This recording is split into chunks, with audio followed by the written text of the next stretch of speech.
Hello students, हम people और things के बीच समानता दिखाने के लिए as plus adjective plus as का प्रयोग करते हैं। तो किसका प्रयोग करते हैं? As plus adjective plus as. ठीक है, तो जब भी हमें पीपल और थिंग्स के बीच समानता दिखानी हो तो हम इस तरह से as plus adjective plus as का प्रयोग करते हैं। जैसे एक एग्जाम्पल लेते हैं, मैंने लिखा he is as clever as a fox. तो यहाँ पर हम क्या कर रहे हैं, ही और फॉक्स में जो है समानता दिखा रहे हैं। या इस सेंटेंस का मतलब है कि वह एक लोमड़ी की तरह चालाक है। तो यहाँ हमने ही में और फॉक्स में समानता दिखाने की कोशिश की है। तो यहाँ पर देखिए एज और एज, ठीक है, एज और एज के बीच में देखिए एडजेक्टिव हमने यहाँ पे लिखा है।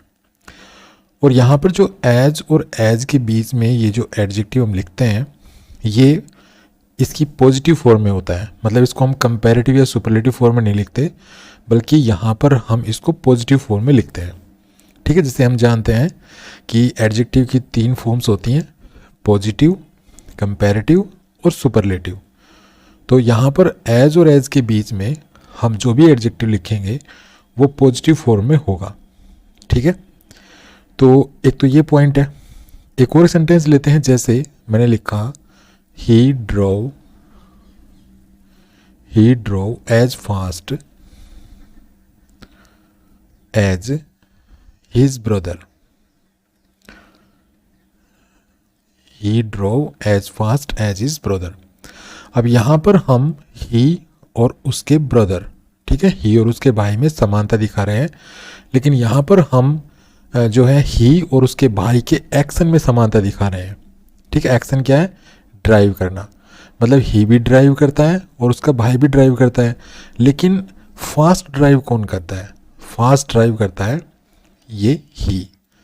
ठीक है, तो जब हम एक्शन में समानता दिखाएं, 2 पर्सन्स हो और उनकी एक्शन में अगर हम समानता दिखाएं तो हम यहाँ पर एज और एज के बीच में, यहाँ पर ये जो फास्ट है ये एडजेक्टिव नहीं है, बल्कि ये क्या है? एडवर्ब है। क्योंकि यहाँ पर ये हाउ का रिप्लाई है और हम यहाँ पे किसी एक्शन को मॉडिफाई कर रहे हैं। तो हम जानते हैं कि एक्शन को जब हम मॉडिफाई करते हैं तो हम एडवर्ब का प्रयोग करते हैं। तो यहाँ पर ये जो फास्ट है ये एक एडवर्ब है। ठीक है, तो इस तरह से हम 2 पीपल या 2 थिंग्स में अगर समानता दिखाएं तो हम एज और एज के बीच में एडजेक्टिव यूज करते हैं। लेकिन अगर आप कोई 2 लोग हैं, 2 पीपल हैं और उनके एक्शन में अगर आप समानता दिखाते हैं तो फिर आपको ये एडजेक्टिव नहीं बल्कि फिर आपको एडवर्ब का प्रयोग करना पड़ेगा। जैसे यहाँ पर ये फास्ट, यहाँ पर एडवर्ब का प्रयोग मैंने यहाँ पे किया है। एक और एग्जांपल लेते हैं, जैसे Shruti is as tall as her mother. अब यहाँ पर मैं श्रुति में और उसकी मदर में समानता दिखा रहा हूँ। अब इन दोनों में समानता क्या है कि ये दोनों टॉल है, लंबे हैं। श्रुति भी टॉल है और उसकी मदर भी टॉल है। और दोनों में समानता क्या है कि श्रुति उतनी ही टॉल है जितनी कि उसकी माँ है। ठीक है, तो यहाँ पर मैं इन दोनों में समानता दिखाने के लिए मैं यहाँ पे एज और एज के बीच में देखिए यहाँ पर मैंने ये एडजेक्टिव का प्रयोग किया है। तो इस तरह से हम अगर 2 पीपल या 2 थिंग्स के बीच में समानता दिखाएं तो अगर हम उनकी क्वालिटी में अगर समानता दिखाते हैं, ठीक है, उनके किसी गुण में अगर हम समानता दिखाते हैं तो हम एज और एज के बीच में एडजेक्टिव का प्रयोग करते हैं। और अगर हम किन्हीं 2 पीपल्स के जो एक्शन हैं, अगर उनके द्वारा किए गए एक्शन में अगर समानता दिखाते हैं तो हम एज और एज के बीच में ये एडजेक्टिव नहीं बल्कि हम फिर क्या यूज़ करेंगे? एडवर्ब यूज़ करेंगे एज के बीच में। ठीक है, ऐसे में आपको एक चीज़ और ध्यान रखनी है कि इसमें जो पहला एज है, ठीक है, पहला जो एज है, जैसे ये पहला एज है इस सेंटेंस में, तो ये जो एज है ये यहाँ इस एडजेक्टिव को मॉडिफाई करता है। ठीक है, और ये जो एज है दूसरा, दूसरा जो एज है ये इसके बाद आने वाले इस नाउन को मॉडिफाई करता है। ठीक है, ये भी काफ़ी इंपॉर्टेंट पॉइंट है और इसको भी आपको जो है ध्यान रखना चाहिए। उसके बाद है अगर हम नेगेटिव स्ट्रक्चर का प्रयोग करें, नेगेटिव स्ट्रक्चर मतलब अगर हम ये जो वर्ब है यहाँ पर इसके बाद अगर हम नॉट का यूज़ करें तो यहाँ पर हम ये जो एज है इसकी जगह हम सो का प्रयोग कर सकते हैं। जैसे अगर मैं इसी सेंटेंस को नेगेटिव बना के लिखता हूँ ही इज नॉट, तो फिर यहाँ ये जो एज है इसकी जगह मैं क्या लिखूँगा सो। ठीक है, उसके बाद मैं क्लेवर और फिर एज और a fox, he is not so clever as a fox. तो यहाँ पर क्योंकि मैंने ये नेगेटिव स्ट्रक्चर यूज़ किया है यहाँ पर, तो नेगेटिव बनाने के लिए मैंने नोट लिखा और नोट ये जो है मैंने ये जो लिंकिंग वर्ब है हमारी इसके बाद लिखा है। तो यहाँ पर ये जो नोट अगर मैंने यूज़ कर दिया यहाँ पर, तो ये जो एज था इसकी जगह मैंने यहाँ पे सो लिख दिया। हालांकि आप यहाँ पर एज का यूज़ भी कर सकते हैं।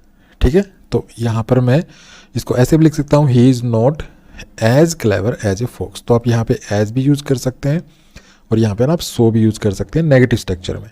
लेकिन ये ध्यान रखना है कि ये जो सो अगर आप यूज़ करते हैं तो ये सिर्फ नेगेटिव स्ट्रक्चर में ही यूज़ किया जा सकता है। ठीक है, आप पॉजिटिव स्ट्रक्चर में आप सो यूज़ नहीं कर सकते। जैसे यहाँ पर अगर आप सो यूज़ करेंगे तो गलत हो जाएगा।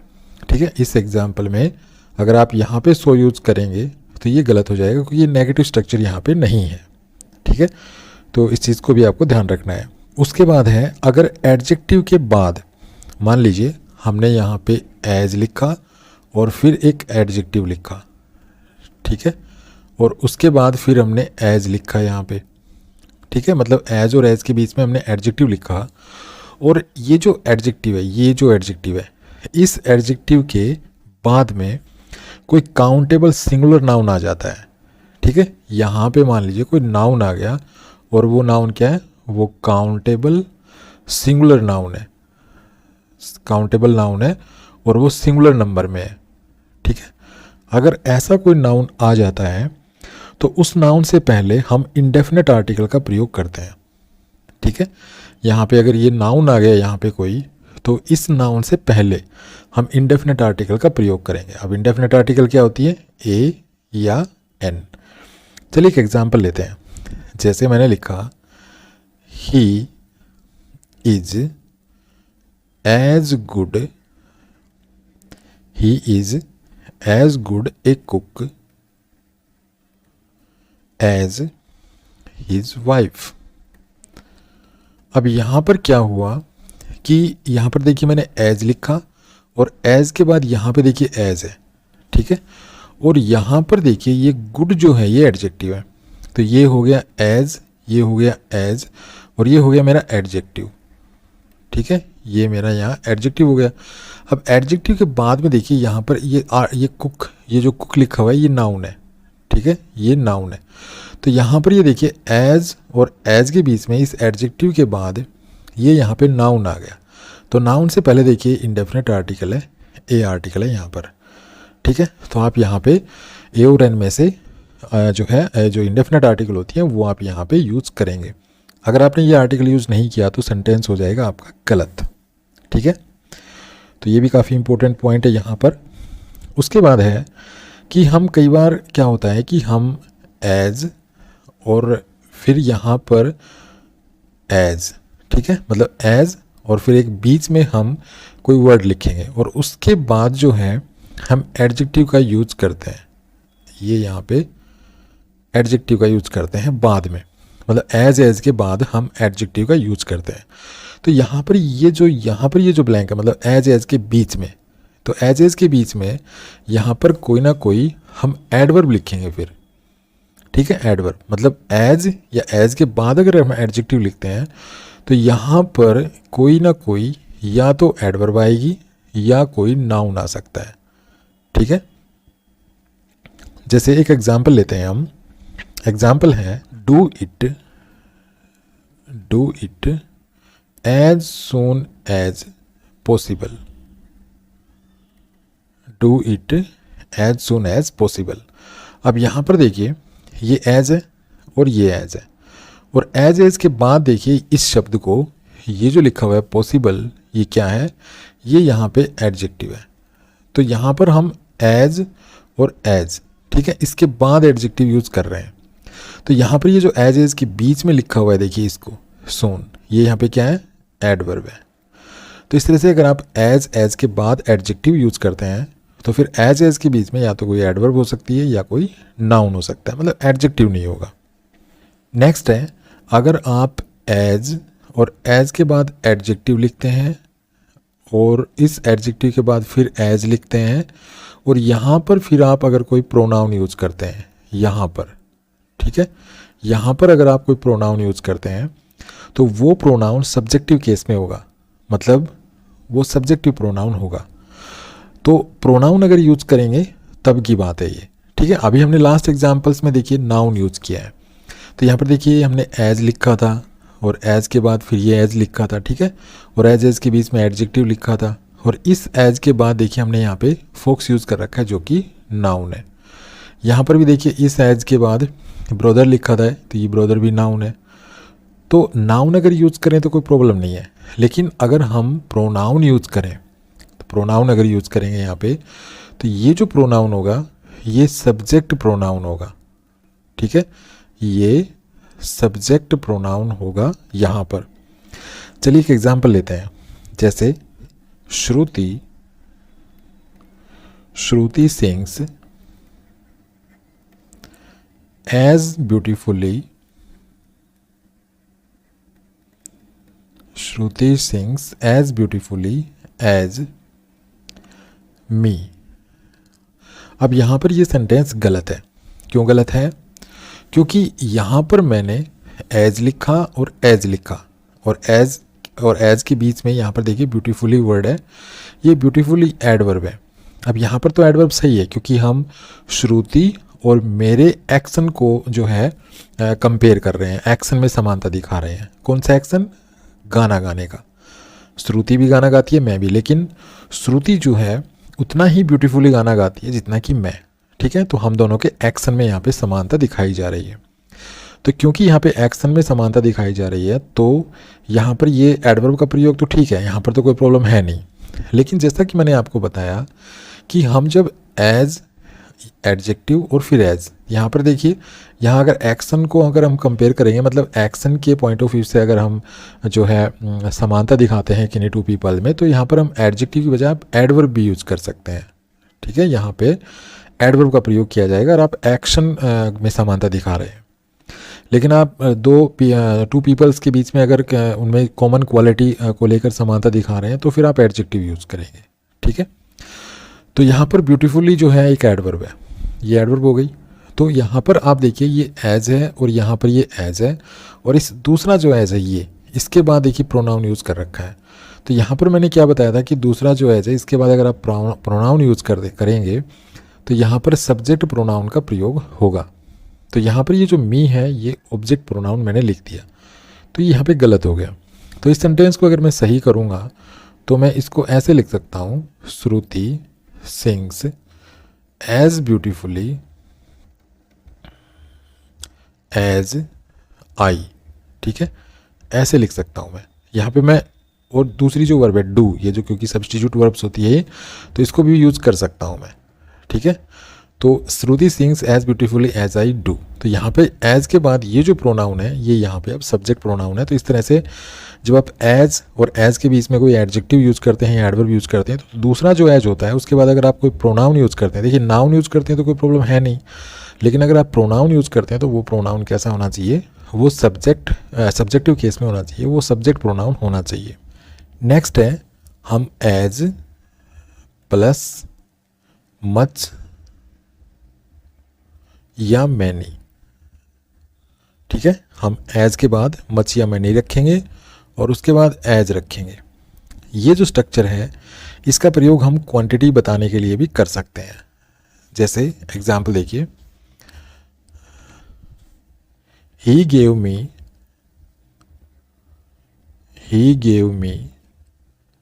एज मच मनी,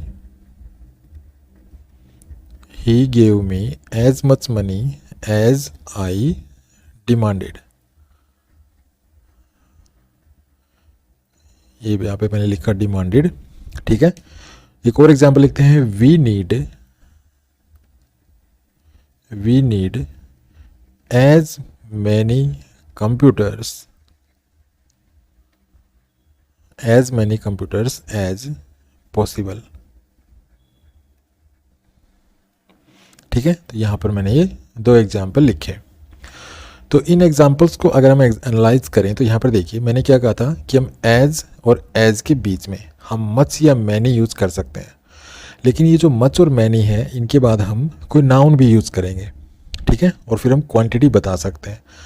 जैसे he gave me as much money as I demanded, भाई उसने मुझे उतने पैसे दिए, उतना मतलब धन दिया जितना कि मैंने उससे मांग की थी। तो यहाँ पर हम धन की जो है अमाउंट बता रहे हैं, कितना धन दिया। ठीक है, तो यहाँ पर पहली बात तो ये है कि देखिए एज यूज़ किया और एज यूज़ किया। यहाँ पे इन एज और एज के बीच में देखिए मच यूज़ किया। मच यहाँ पे इसलिए यूज़ किया क्योंकि इसके बाद आने वाला नाउन अनकाउंटेबल है। ठीक है, तो जैसा कि हम जानते हैं कि मच और मैनी में हम अनकाउंटेबल नाउन के साथ मच यूज़ करते हैं और काउंटेबल नाउन के साथ मैनी यूज़ करते हैं। जैसे यहाँ पे देखिए ये एज है और यहाँ पर ये एज है, और इसके बीच में देखिए मैंने यूज़ कर रखा है। तो मैंने इसलिए यूज़ किया है क्योंकि इसके बाद देखिए मैंने के बाद जो नाउन है वो एक काउंटेबल नाउन है, कंप्यूटर्स। ठीक है, तो यहाँ पर क्वांटिटी बताने के लिए भाई वो क्वांटिटी जो है वो नंबर्स में भी हो सकती है और वो अमाउंट में भी हो सकती है। ठीक है, तो एज और एज के बीच में आप मच यूज़ करेंगे या मैनी यूज़ करेंगे, ये डिपेंड करता है जो है मच या मैनी के बाद आने वाले नाउन पे। अगर वो नाउन अनकाउंटेबल है, जैसे यहाँ पर अनकाउंटेबल नाउन है, तो मच यूज़ करेंगे। और अगर आप काउंटेबल नाउन यूज़ कर रहे हैं एज के बीच में, जैसे यहाँ पे कंप्यूटर्स काउंटेबल है, तो आप मैनी यूज़ करेंगे। ठीक है, उसके बाद यहाँ पर हमें एक और पॉइंट देखने को मिलता है। वो पॉइंट है यहाँ पर, ये देखिए एज और एज मैंने लिखा और एज के बाद देखिए मैंने पॉसिबल एडजेक्टिव यूज़ किया दूसरा। तो जैसा कि मैंने आपको बताया था कि एज और एज के बाद अगर हम एडजेक्टिव यूज़ करते हैं तो यहाँ पर देखिए एडवर्ब भी आ सकती है और नाउन भी आ सकता है। तो यहाँ पर ये नाउन ऐसे आ सकता है जैसे यहाँ पर इस एग्जाम्पल में है। ठीक है, तो इस चीज़ को भी आपको नोट करना है। उसके बाद है हम एज और एज से पहले, ठीक है, एज और एज, ठीक है, एज से पहले हम हाफ का यूज़ कर सकते हैं। ठीक है, मैं यहाँ पे लिख देता हूँ किस किस का यूज़ कर सकते हैं। हाफ का यूज़ कर सकते हैं, ट्वाइस का यूज़ कर सकते हैं, और हम 3, ठीक है, 3, 4, 5, 6, ठीक है, इस तरह हम यूज़ कर सकते हैं। 4, 5 हो गया, ठीक है, 10 हो गया, 21 हो गया, 25 हो गया, इस तरह। लेकिन अगर हम 3, 4, 5 इनका अगर यूज़ करेंगे तो इनके साथ हम फिर टाइम्स वर्ड यूज़ करेंगे, टाइम्स। ठीक है, तो एक एग्जांपल लेते हैं। जैसे यहाँ पे मैंने लिखा Sohan is half as clever as you. ठीक है, तो यहाँ पे देखिए एज और एज इनके बीच में देखिए ये एडजेक्टिव है और ये यहाँ पे हाफ का प्रयोग किया गया है। तो आप हाफ का प्रयोग कर सकते हैं इस तरह से। दूसरा एक एग्जांपल लिखता हूँ मैं, जैसे he is twice as old as I. ठीक है, तो यहाँ पे देखिए एज और एज के बीच में ये एडजेक्टिव है और यहाँ पे ट्वाइस का प्रयोग किया गया है।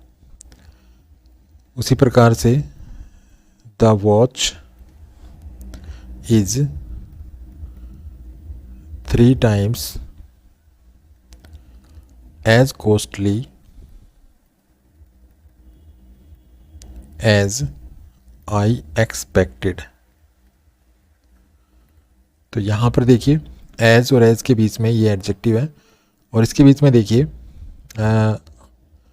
ये एज और एज है और इसके बीच में ये एडजेक्टिव है और यहाँ पर देखिए 3 times लिखा हुआ है।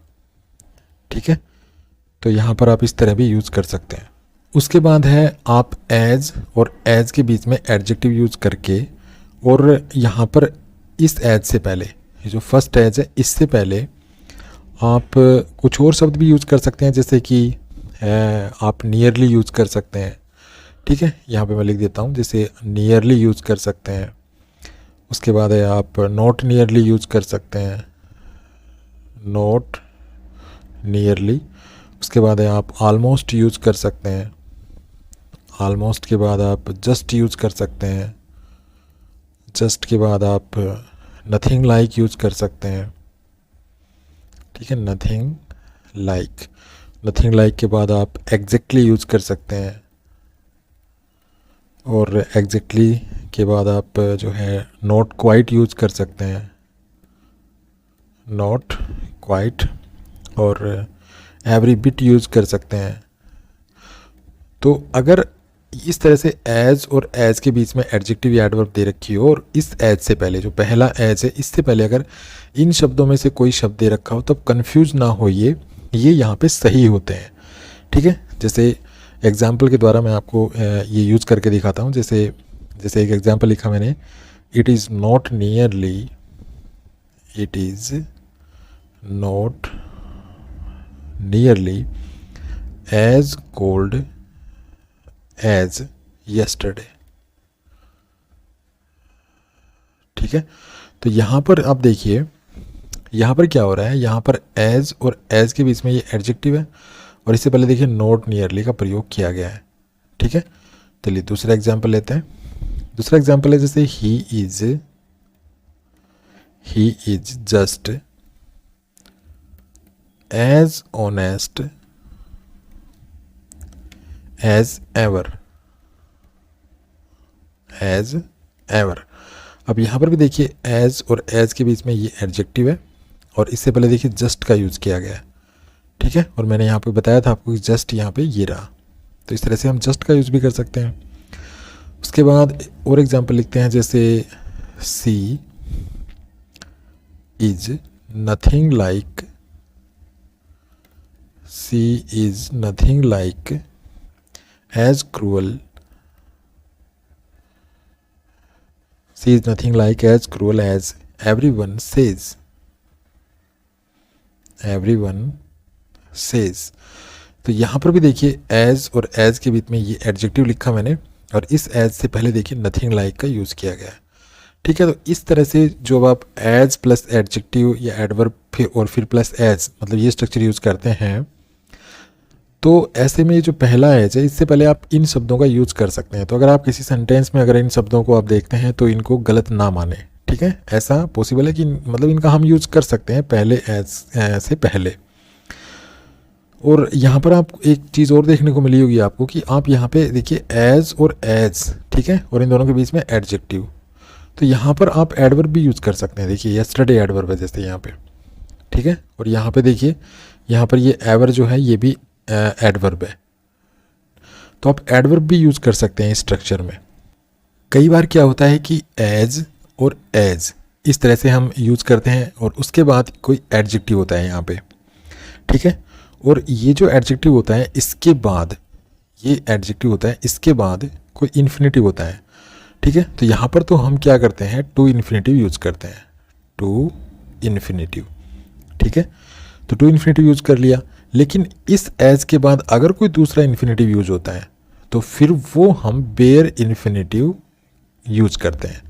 तो यहाँ पर जो ये इन्फिनेटिव होगा ना, ये बेयर इन्फिनेटिव होगा, और यहाँ ये जो एडजेक्टिव के बाद अगर इन्फिनेटिव है तो ये टू इन्फिनेटिव होगा। मैं एक एग्जांपल के द्वारा इस चीज़ को समझाने की कोशिश करता हूँ। जैसे it is as easy to do it, it is as easy to do it right as, और फिर यहाँ पर मुझे ये वर्ब यूज़ करनी है डू, ठीक है, और इट रॉन्ग। तो यहाँ पर आप देखिए ये एज यूज़ किया मैंने, एज के बाद ये एडजेक्टिव हो गया, ठीक है, ये एडजेक्टिव हो गया, और एक एज ये है यहाँ पे। तो ये मेरे जो एज हैं वो तो ऐसे हैं, देखिए ये यहाँ पे एज है, ये यहाँ पे एज है, ठीक है।